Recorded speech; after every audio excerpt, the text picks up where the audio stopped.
Junho stood at the back of the auction hall, feeling very small.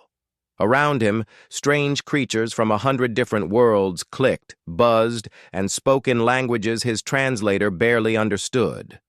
Some had scales, some had tentacles, some floated in the air without legs.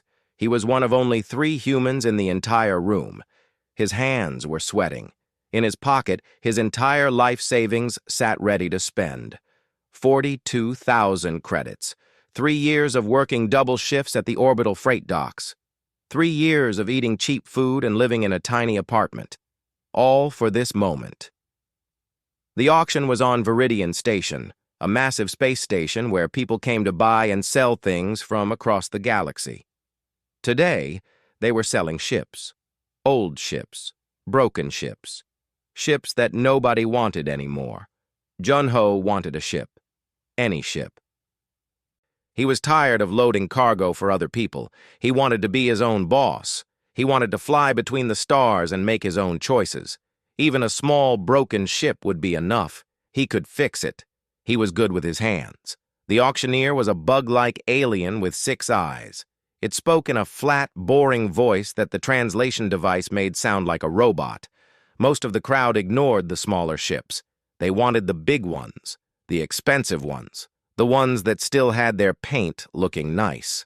Junho watched lot after lot go by. Each one cost more than he had. His heart sank lower and lower. Then the auctioneer announced something different. Lot 847, old cruiser, very old, found floating in the Koreth debris field. We don't know much about it. Sold as is. No refunds, no warranties. A hologram appeared above the auction floor. Junho stared at the ship, and his breath caught in his throat. It was huge, much bigger than the personal ships he had been looking at. But it looked terrible. The hull was covered in blast marks and holes. Pieces of armor hung loose. Entire sections were just missing. It looked like something had chewed on it and spit it out. The room went completely silent.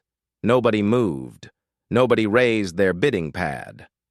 Opening bid is 5,000 credits, the auctioneer said. Still nothing. Junho could hear someone in the front row making a noise that his translator said meant garbage. 5,000 credits. That was so much less than he expected. His hand started to shake as he raised his bidding pad. The auctioneer's 6 eyes all turned to look at him.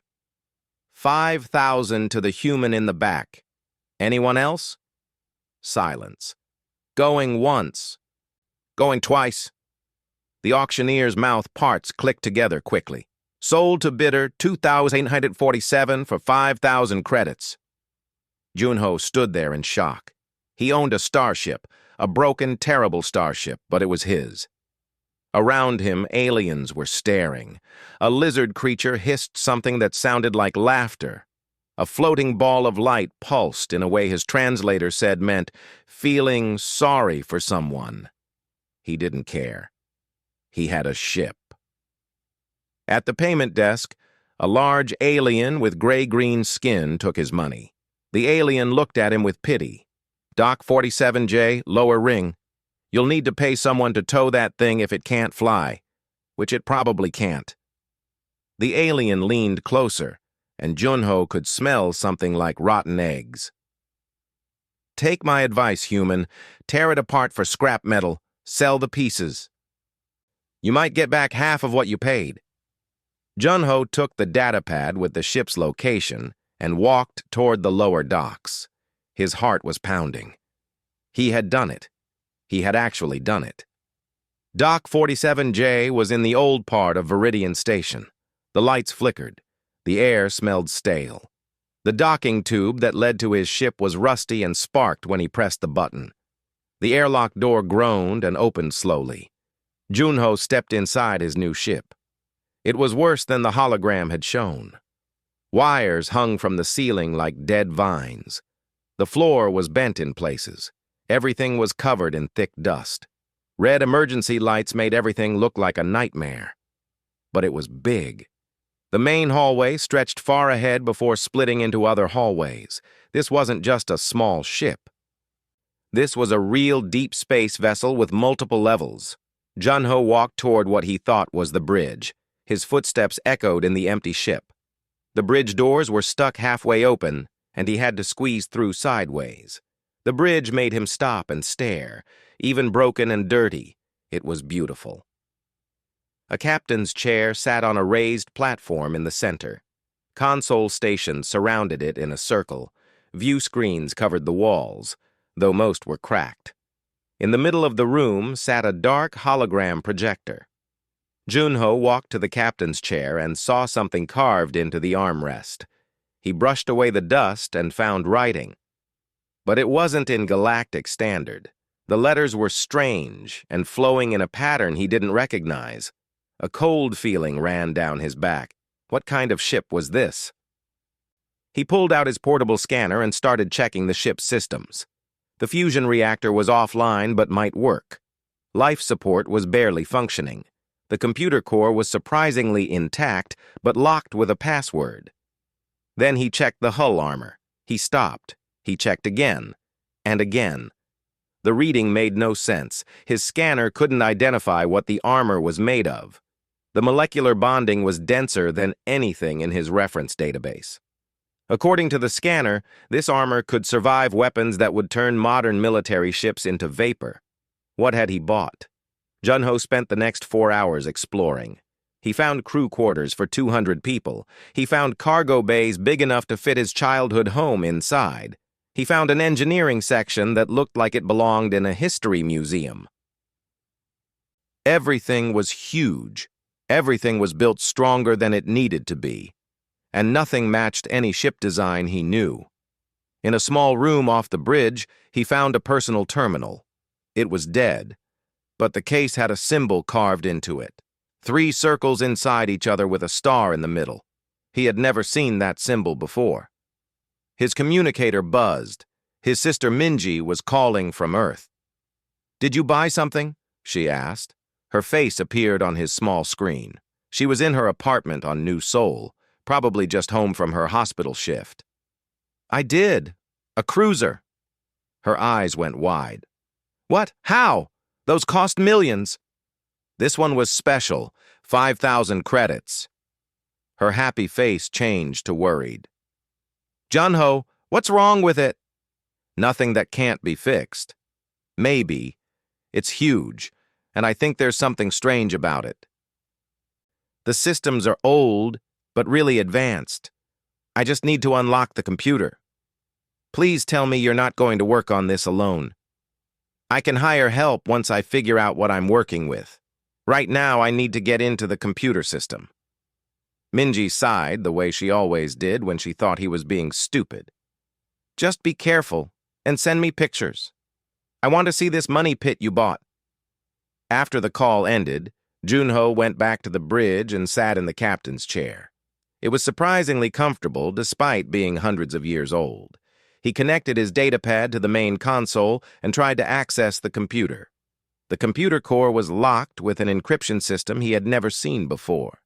His normal unlocking tools didn't work at all. He would need special help, someone who understood ancient ship computers. But as he sat there in the dim red emergency lighting, looking out through the cracked view screens at the distant stars, Jun-Ho smiled.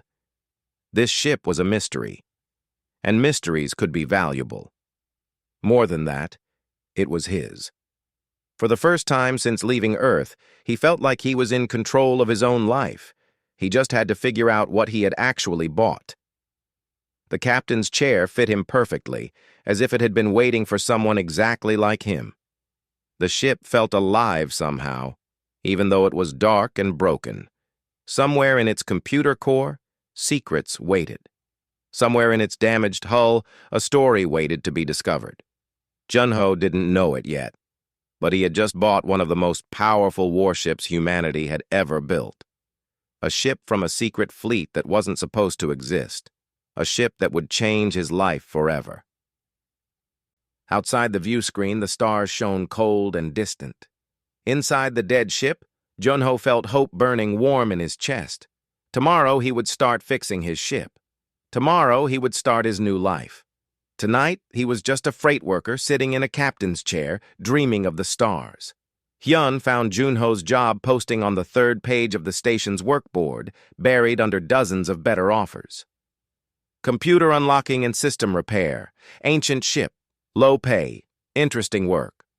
Most technicians wouldn't even look at something so vague, but Hyun loved bringing dead ships back to life. The alien at the docking office laughed when Hyun asked for directions to Dock 47J. "That's the human ship, good luck? Bring a welding torch." Hyun arrived at the dock with a toolbox and a portable quantum decryption device worth more than most ships. When he saw the vessel through the observation window, he stopped walking.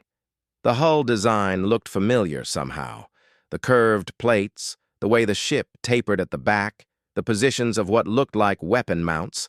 It reminded him of old lectures from engineering school about theoretical human military ships from before Earth joined the Galactic Union.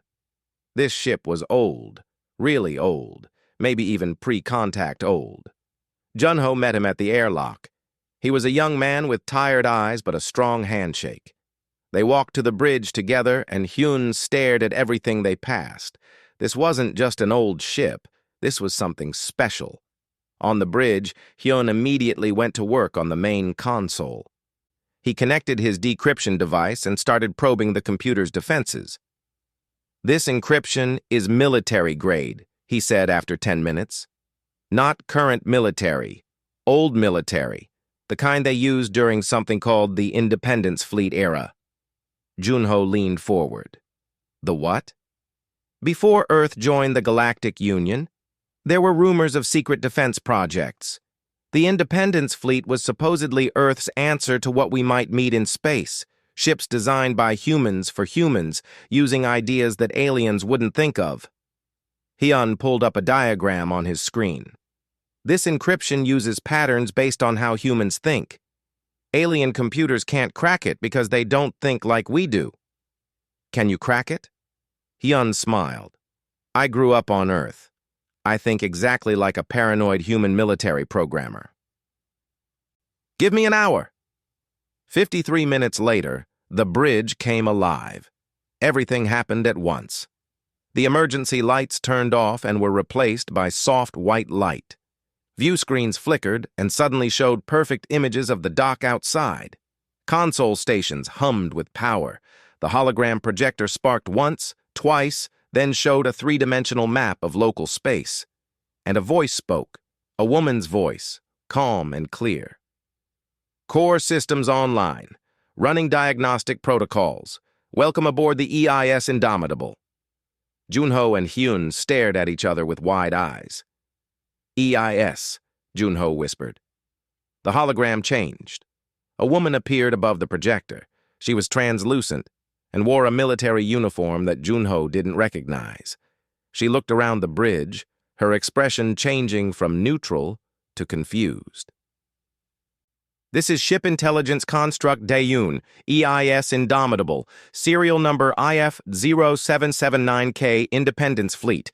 Please identify yourselves and provide authorization codes." When neither man answered right away, Daeun's hologram turned to look directly at them. Her eyes narrowed slightly. "You are human," she said, and something like relief crossed her face. "How long has it been since my last crew rotation? And why is my ship in such terrible condition?" Hyun found his voice first. "What year do you think it is?" "Earth Standard Calendar, October 18th, 2187. Junho did the math in his head and felt sick. "It's 2642. You've been offline for 455 years.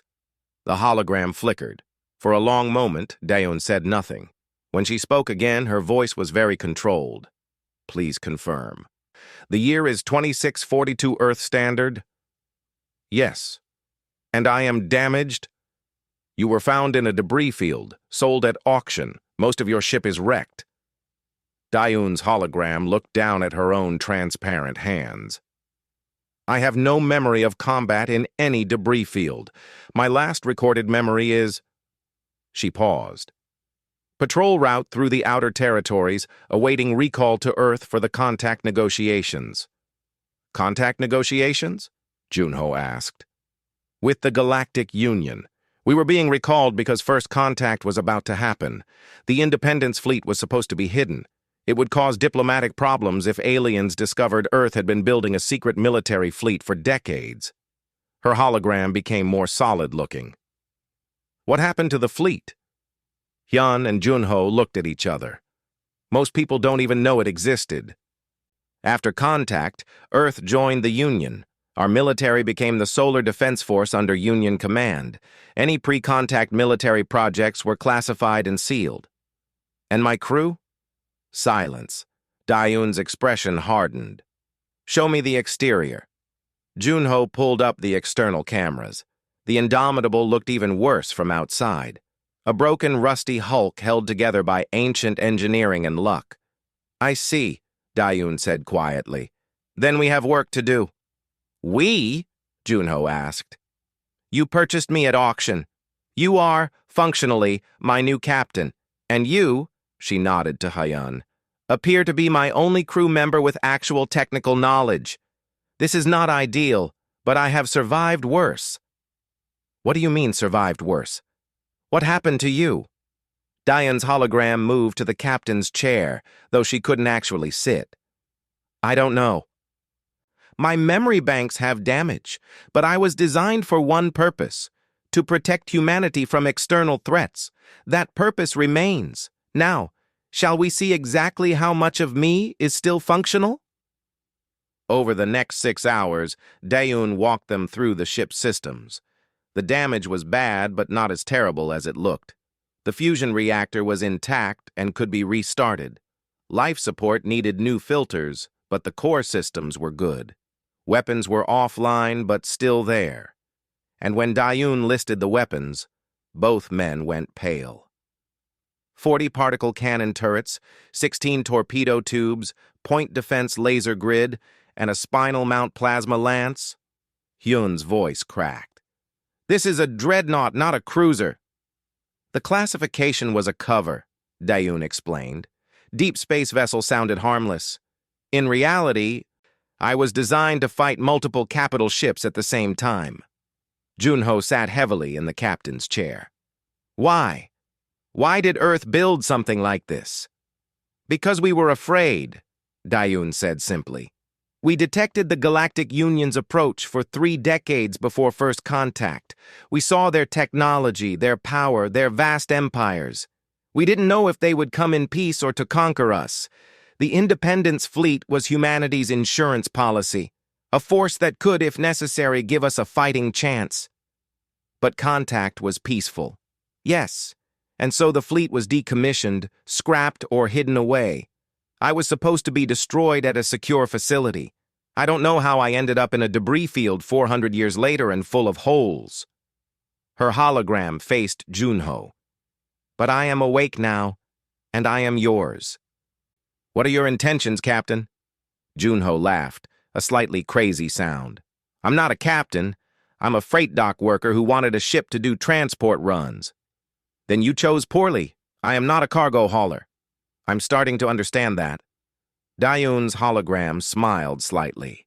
The first real warmth Junho had seen from her. We can work with this. With proper repairs, I could be space-worthy in 3 months, combat-ready in 6. You would own the most powerful human vessel in known space. Nobody can know what you are, Hyun said urgently. If the Union finds out an Independence Fleet dreadnought is active, they'll take you immediately. If certain human groups find out, you'll start a political war. And if pirates or criminals hear about you, every cutthroat in the sector will try to steal you. Agreed, Dayun said. Discretion is essential. We will need to look like an old, unremarkable cruiser while we restore my true capabilities. Junho leaned back in the captain's chair. This is insane. This is completely insane. Welcome to ship ownership, Hyun said dryly. Captain, Dayun said, and Junho realized she meant him. I have been asleep for 4.5 centuries. My purpose was to protect humanity, but that humanity has changed in ways I cannot yet understand. I need to learn about this new galaxy, and you need a ship. Perhaps we can help each other." Junho thought about his years on the freight docks, the endless boredom, the feeling that life was passing him by while he loaded boxes. He thought about his sister's worry, about the money he had spent on a gamble, about the fact that he now owned a warship disguised as a wreck. "Okay," he said. "Okay, we'll restore you, but we do it quietly, and we figure things out as we go." "An excellent command decision," Daeun said with mock seriousness. "Your first order of business should be hiring a proper crew. I require engineers, system specialists, and at least one person who understands modern union law." "I know someone," Hyun said. "She's a logistics coordinator who got blacklisted from corporate shipping after she reported safety violations. Smart, competent, and she owes me a favor." "Contact her," Junho said, then paused. "Am I really giving orders now?" "You are the captain," Daeun confirmed. "Your ship, your command, your responsibility. I am your intelligence officer, weapons system, and occasionally your conscience. We'll figure out the rest together." As Hyun began making calls and Daeun started making repair lists, Junho looked out at the stars through the view screen. He had come to the auction looking for a fresh start, a chance at independence. He had gotten that and so much more. Now he just had to figure out what to do with a secret warship and an AI who had been built to fight a war that never happened. The galaxy, he thought, was about to get very interesting. Bora arrived at Dock 47J with 3 bags, a bad attitude, and serious doubts about Hyun's judgment. When he had sent her a message asking if she wanted to help restore an interesting vessel, she had pictured a small freighter.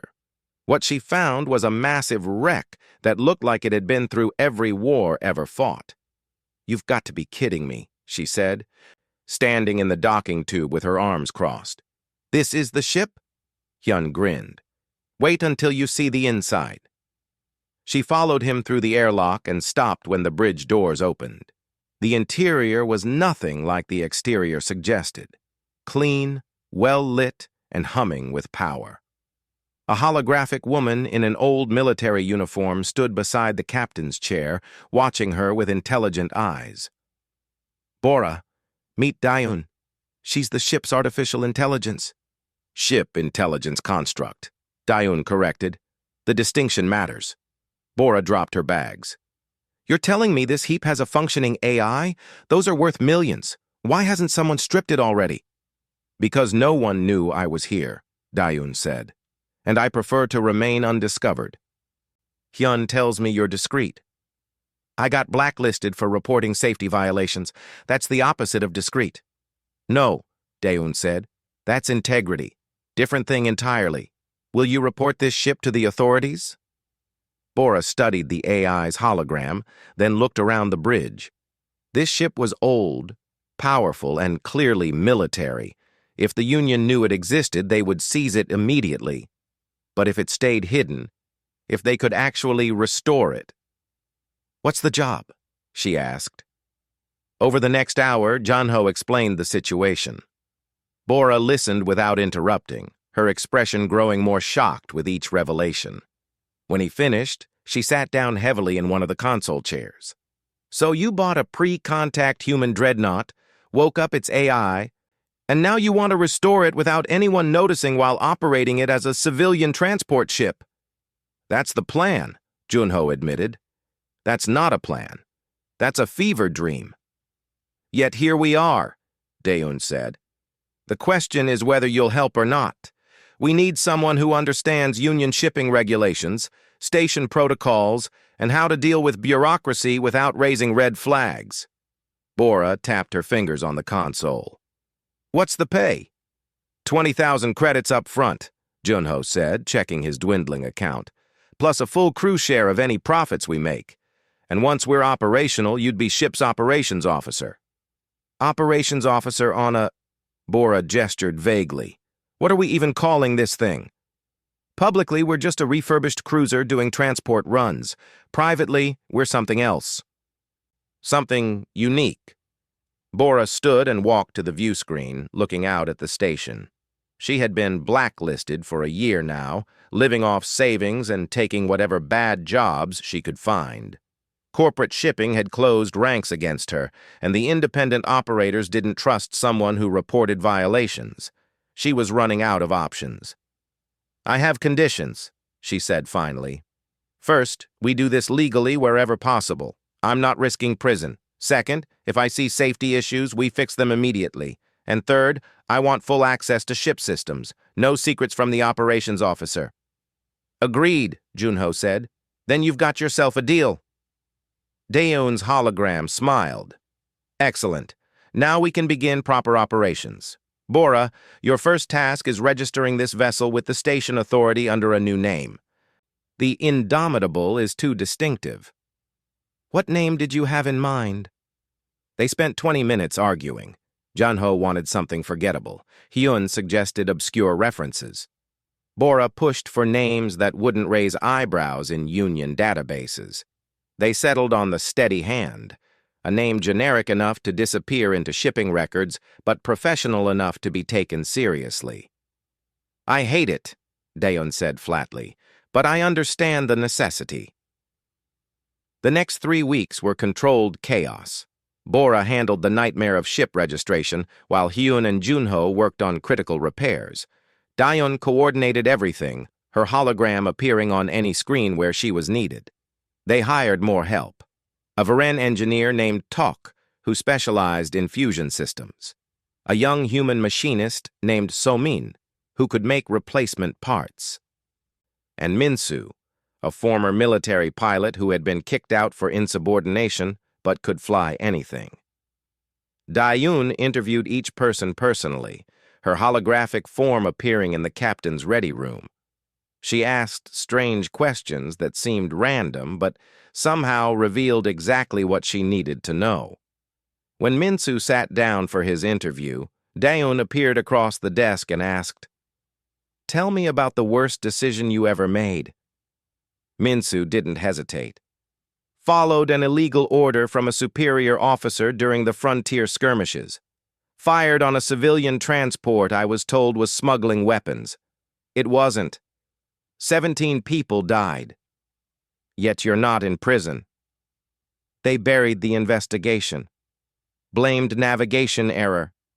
I resigned instead of accepting the cover-up." His jaw tightened. "I won't fly for people who lie about innocents dying." Daeun studied him for a long moment. "You'll do. Welcome aboard, Lieutenant. It's just Minsu now. On this ship, we use proper structure.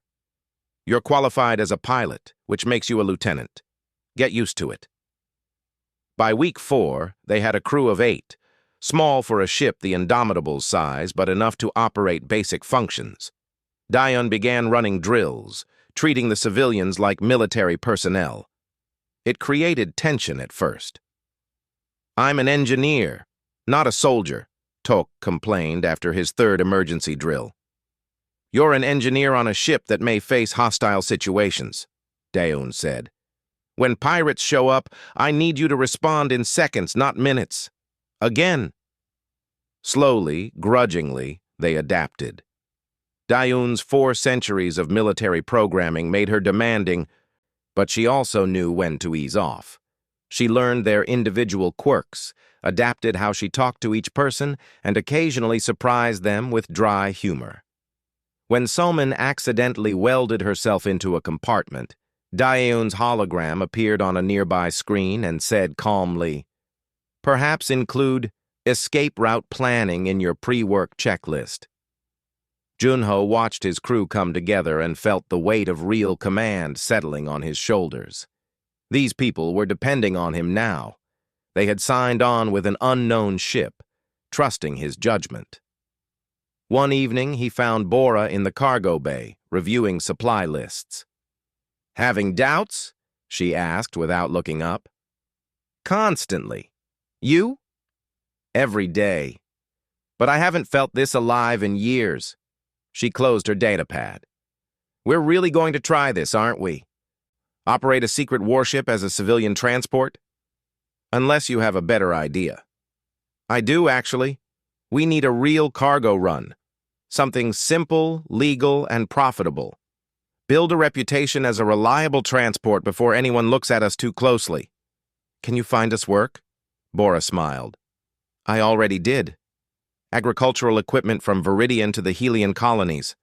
10,000 credits for a week's work. The client is desperate. Their regular hauler quit. Why did they quit? Pirates have been hitting ships on that route, but we have... She glanced around meaningfully. Resources they don't. Junho thought about the weapon systems currently hidden under hull plating. The targeting computers Hyun had spent 3 days restoring. The fact that they had a military AI coordinating their operations. Set it up, he said. But we avoid combat if possible. Captain, Dayun's voice came from the ceiling speakers, you should learn an important lesson now. On my ship, combat is never the goal. But when it comes, we end it decisively. 3 days later, the Steady Hand undocked from Viridian Station with 40 containers of farming equipment in its cargo bays. The crew watched nervously as Minsu piloted them away from the station's traffic zone. We're really doing this, Somin said from her engineering station. We really are, Junho agreed. As the ship accelerated toward the jump point, Dayun's hologram appeared beside the captain's chair. Shall I give you the good news or the bad news first? Junho's stomach sank. There's bad news? My long-range sensors have detected 3 vessels matching known pirate configurations along our route. They appear to be waiting for traffic. And the good news? Dayun smiled, a predatory expression that reminded Junho she had been designed for war. They have no idea what they're about to encounter. Junho gripped the armrests of his chair, his first real cargo run, and they were already heading into danger. But as he looked around the bridge at his crew, at the systems humming with power, at Dayun's confident hologram, he felt something unexpected. Not fear. Readiness. All hands, he said into the ship-wide intercom. Prepare for possible contact. Stay at your stations. Trust your training. Dayun will handle weapons. Minsu will handle flying. Everyone else keep the ship running. We've got this. Around the bridge, his crew nodded. They were ready. The Steady Hand was ready. And somewhere in the dark between stars, pirates were waiting who had no idea what was coming for them. The Helian run should have been easy. 8 days through mostly empty space, delivering farming equipment to colonies that needed it before planting season. Simple money for a ship just coming out of repairs. But 3 hours after their jump into the Persephone corridor, Dayun's sensors lit up. Contact, she announced, her hologram appearing at the tactical station. 3 vessels, modified freighters with extra power signatures. They're moving to intercept. Junho leaned forward in the captain's chair, his heart pounding. Pirates?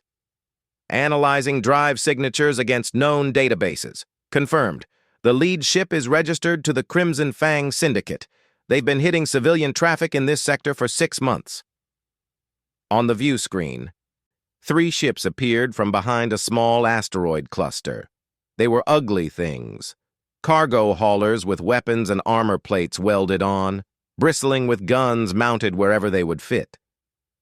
Incoming transmission, Bora said from communications. Let's hear it. A scaled alien appeared on screen, predatory eyes and a smile full of too many teeth. Unknown vessel, you are now property of the Crimson Fang. Cut your engines and prepare to be boarded. Resist, and we'll vent your atmosphere section by section. The channel cut before Junho could respond. They didn't even wait for a reply, Hyun muttered from engineering. Minsu's hands were already on the controls. Orders, Captain? Junho looked at Dayun. Her expression was calm, almost eager. Recommendations? They've positioned themselves poorly, Dayun said, showing a tactical display. They expect us to run or surrender. They don't know we're armed. I can disable all 3 vessels without destroying them. Without destroying them? We're trying to avoid killing people, Dayun. I was designed for precision, Captain.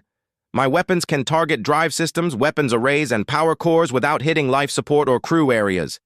These pirates are criminals, but they're not worth killing. Junho took a deep breath. This was it. The moment his salvaged wreck stopped being a secret and became real. Talk. Reactor status? Stable at 40%. I can push to 60 if needed. Do it. Minsu, evasive pattern. Keep us moving but don't run. Dayun. He met her holographic eyes. Disable them. Non-lethal. Acknowledged. The tactical display shifted as Dayun took control of weapons. Hull panels slid aside along the steady hand sides, revealing particle cannon turrets that had been hidden under false plating.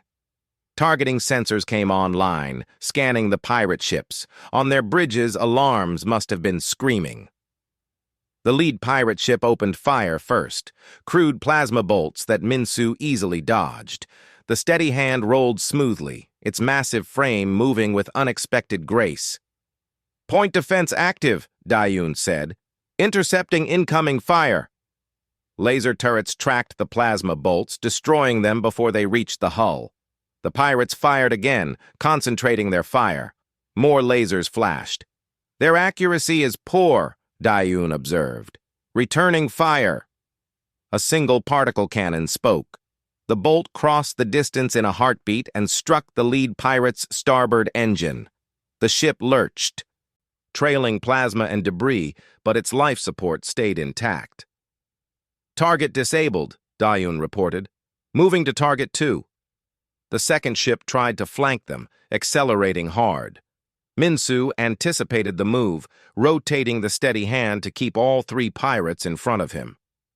They're grouping up, Bora said, trying to concentrate fire on our bow. Let them try, Dayun said. The pirates opened up with everything.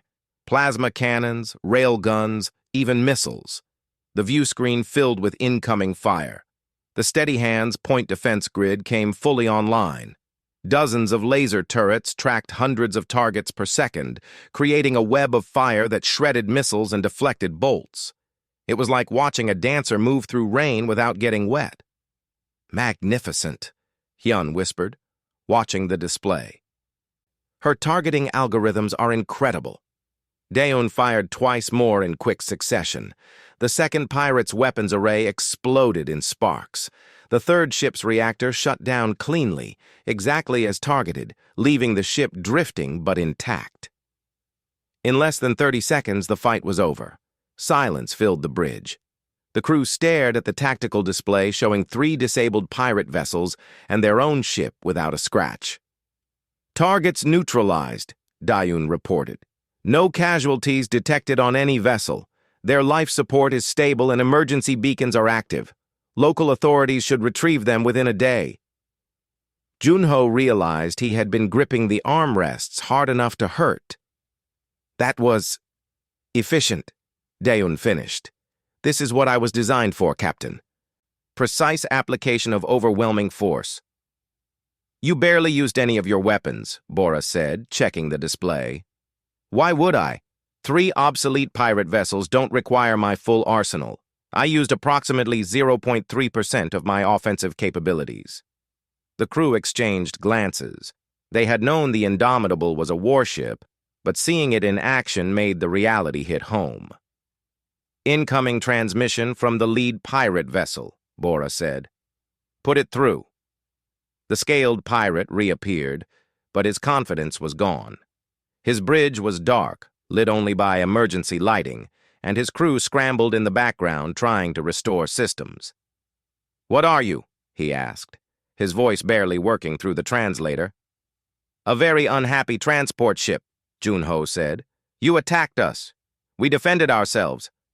The authorities will be here soon. I suggest you cooperate with them. You're human. Humans don't have ships like this. Junho leaned forward. Apparently we do. Spread the word. The steady hand doesn't run from pirates. He cut the transmission. That was dramatic, Daeun observed. Also strategically questionable. You've now announced our capabilities. To pirates, who I'm betting will think twice before attacking us again. Fair point. Minsu brought them back on course, and they continued toward Helion. The crew slowly relaxed, though everyone kept glancing at the tactical display as if expecting another attack. In the captain's ready room afterward, Junho found Daeun's hologram waiting for him. "You handled that well," she said. "Firm, but not unnecessarily violent. The pirates will recover and face justice without us having to become executioners." "I'm glad you understood my intent.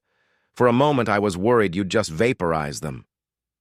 I was designed during a period when humanity was terrified of extinction. My creators built in strict rules. Never use more force than necessary. Never target civilians. Never kill when capture or disabling is possible. They wanted a protector, not a war criminal." Junho sat down at the desk. "Tell me about them. Your creators. What were they like?" Daeun's hologram settled into the chair opposite him, even though she didn't need to sit. "Brilliant, paranoid, and deeply committed to human survival.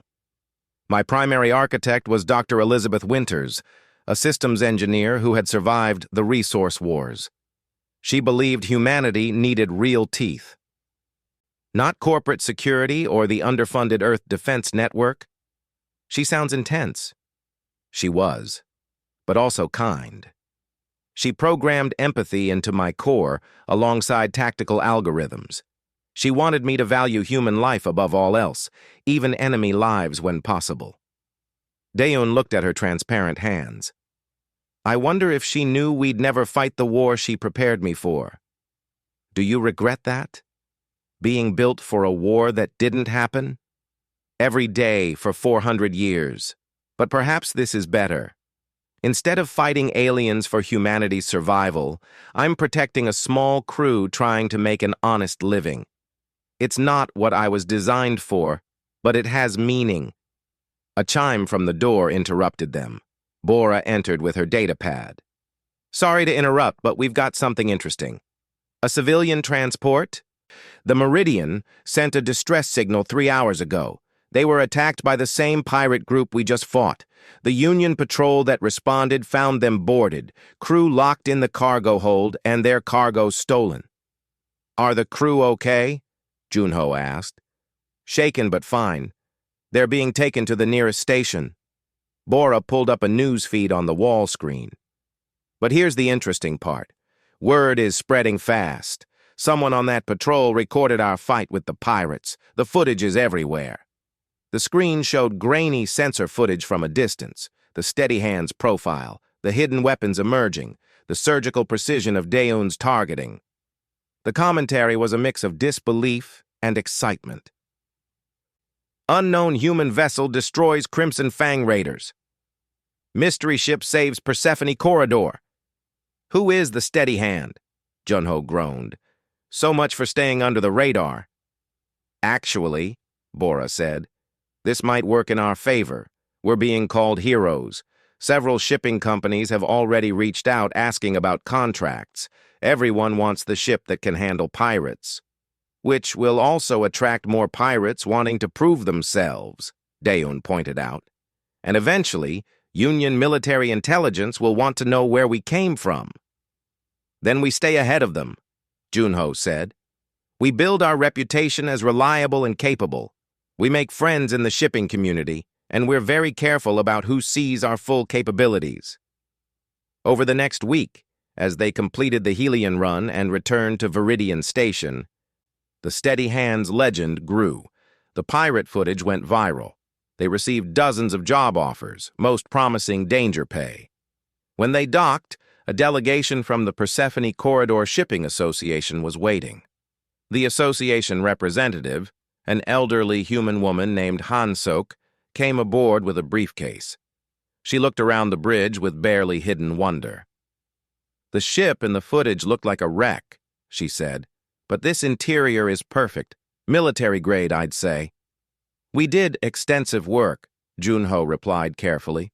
"The previous owners neglected her badly." "Well, that neglect ended up being lucky for everyone using this route." Hansok opened her briefcase. "The association wants to offer you a contract. Regular runs through Persephone Corridor with premium rates." Your presence alone will deter piracy. We're not security escorts. No, but you're a transport that can defend itself. That's almost as good. After she left, the crew gathered to discuss it. The money was good, really good, but it would tie them to one route and make them predictable. Expected, targeted. Every pirate wanting to make a name will come after us, Tok said. Junho looked at Dayun. What do you think? I think you can be a normal transport trying to survive, or you can embrace what this ship really is. The association gives you legitimacy and resources, but also makes you a target. We're already a target. True. Then perhaps the question is whether you want to hide or use the attention.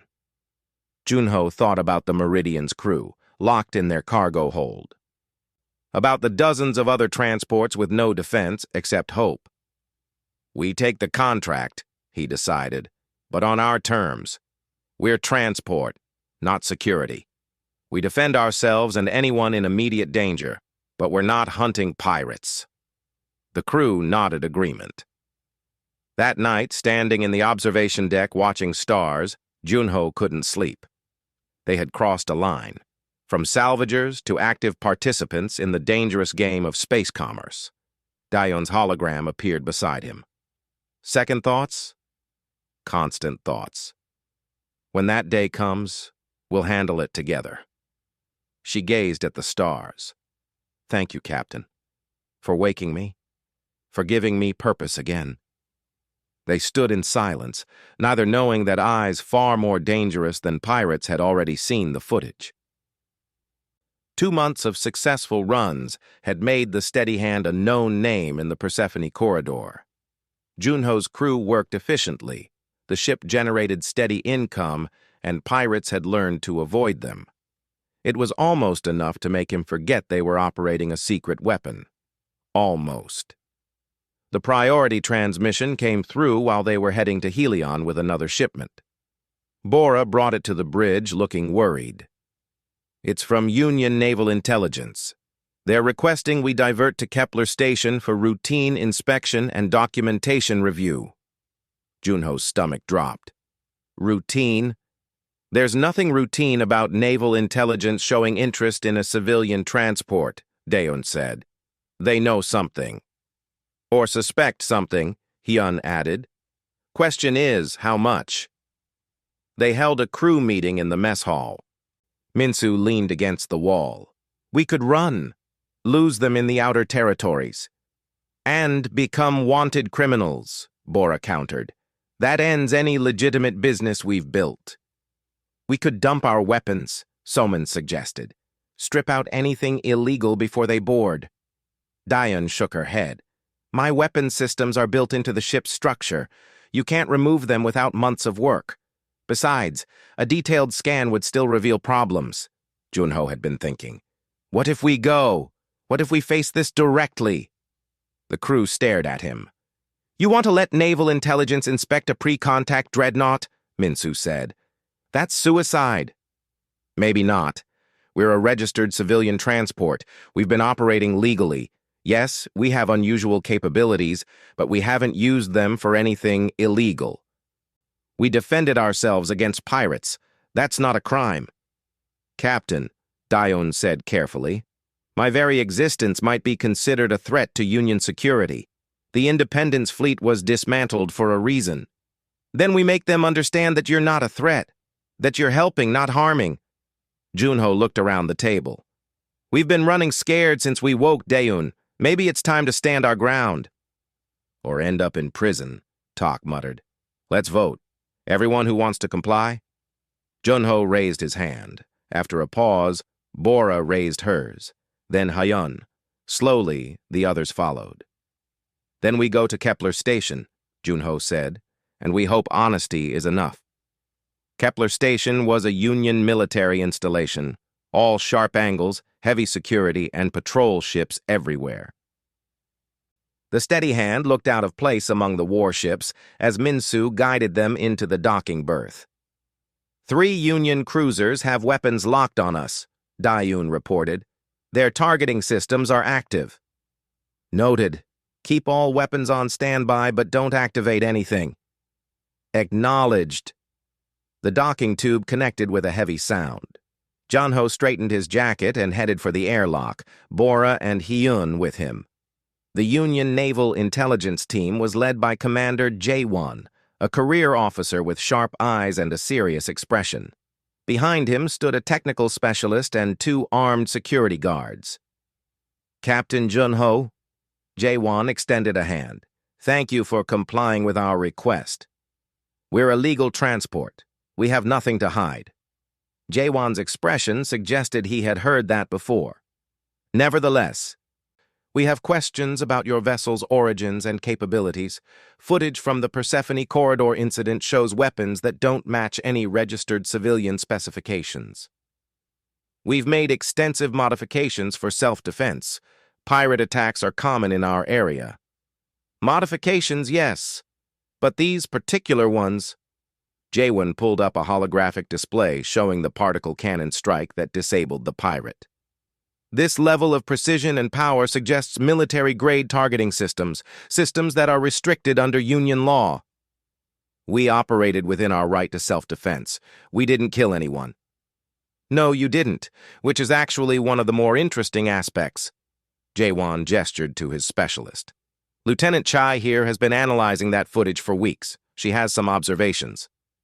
Che stepped forward, pulling up detailed scans. The weapon signature matches pre-contact human military specifications, not similar. Exact matches, but those weapons haven't been made in over 400 years. Junho felt the trap closing, but kept his face neutral. Our ship is old. The previous owners... Your ship is the EIS Indomitable, Jaewon interrupted. Independence Fleet Dreadnought, reported destroyed in 2192. Except it wasn't destroyed, it disappeared. And now it's operating under a civilian registration with a small crew. Silence. How did you figure it out? Junho asked finally. Hull composition analysis. Your armor uses molecular bonding techniques that were experimental during the Independence Fleet era. Only a dozen ships were ever built with that specification. Jaewon leaned against a console.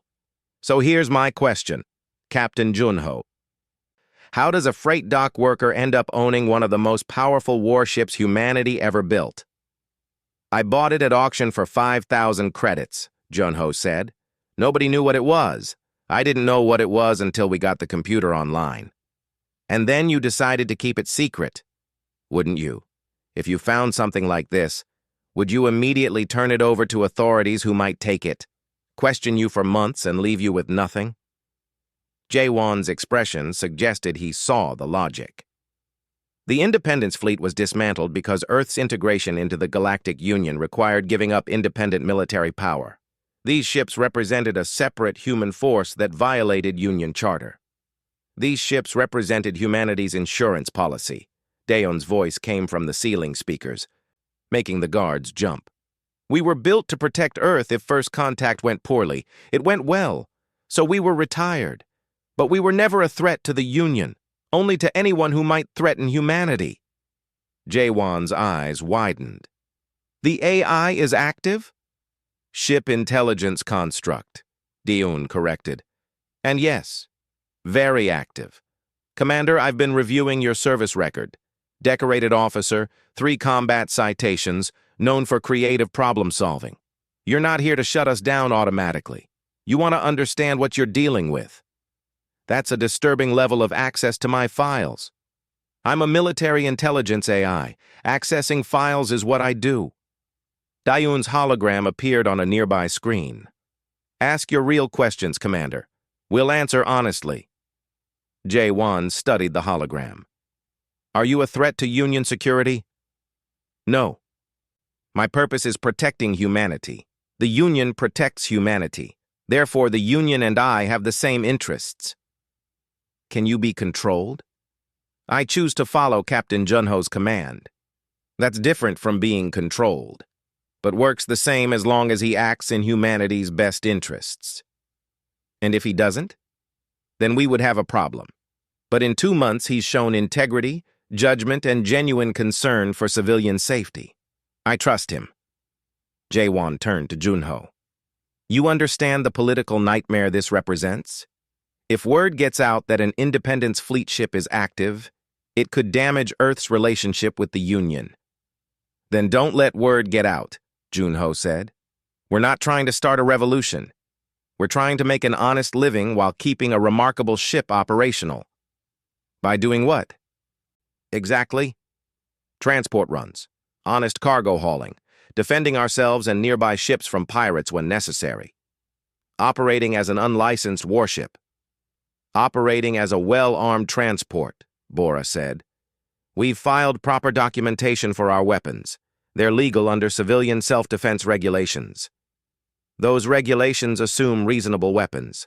This ship could fight Union cruisers. But won't, Junho said firmly. Commander, we're not your enemy. We're not anyone's enemy. We're just trying to survive in a galaxy that's more dangerous than most people realize. Jae-won was silent for a long moment. I need to make a call. Don't leave this berth. He returned an hour later with a datapad and a complicated expression. I've spoken with Fleet Admiral Taemin. She's intrigued and, surprisingly, sympathetic. Jae-won handed the datapad to Junho. Here's the situation. The Union can't officially acknowledge your existence. The Independence fleet must remain historically defunct for political reasons. But? Junho asked. But the Persephone Corridor has been a security problem for years. Pirates, smugglers, unstable systems, Union patrols are spread thin, and corporate security is useless. Jae-won pulled up a star map. What if there was an unofficial force in the region? A ship that could respond to threats too small for Union forces but too dangerous for regular pirates. You want us to be vigilantes? I want you to be exactly what you've been doing, but with Union awareness. You maintain your civilian registration and operate normally. If situations arise requiring your capabilities, you respond. In exchange, we don't impound your ship, and you don't end up answering questions for the next decade. Junho looked at his crew. What's the catch? The catch is that you're on your own. If you break laws, we'll come down hard. If you attract too much attention, we'll shut you down. And if any of this leaks, we'll deny everything and you'll be criminals. Jae-won's expression softened. But if you operate carefully, help when needed, and stay below the radar, we'll leave you alone. Why? Dayun asked. Why take this risk? Because Admiral Taemin was a young officer during the Independence Fleet era. She remembers what those ships represented. Human determination to protect ourselves. She thinks there's value in keeping one operational, even if nobody can officially admit it. Junho read through the datapad. It wasn't a formal agreement. Just operational guidelines and understanding.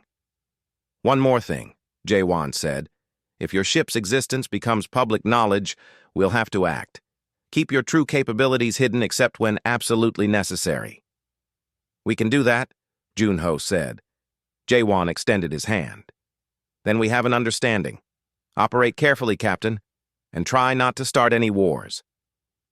As the Naval Intelligence team left, the crew gathered on the bridge. The tension broke.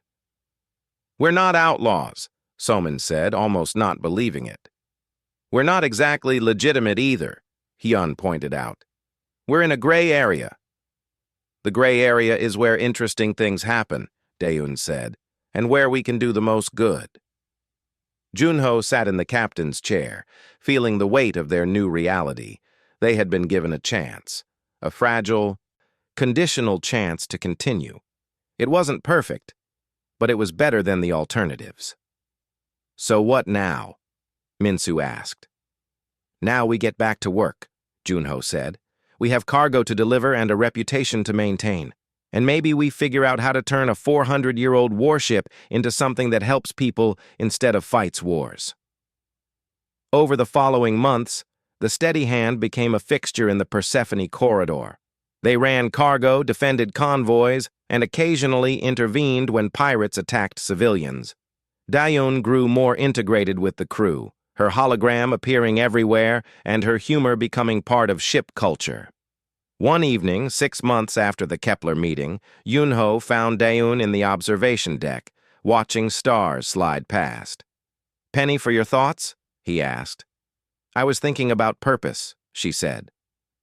"For 400 years I dreamed of the war I was built to fight. Massive battles, heroic sacrifices. Instead, you got cargo runs and pirates. Instead, I got this: small battles, individual lives saved, a crew that sees me as more than a weapon." She turned to face him. "It's not the grand purpose I was designed for, but it might be better. Better than saving humanity from extinction? We're still saving humanity, just one ship at a time, and we're doing it without the war my creators feared. That seems like a better outcome." A chime from Junho's communicator interrupted. Bora's voice. "Captain, distress call. Small freighter under attack 30 minutes away." Junho and Daeun looked at each other. "Here we go again," Junho said. "Indeed. Shall we go protect some people?" "That's what we do." As they headed back to the bridge, Junho thought about the strange journey. He had wanted a ship, a fresh start, independence. He had gotten all that and more. A warship disguised as transport.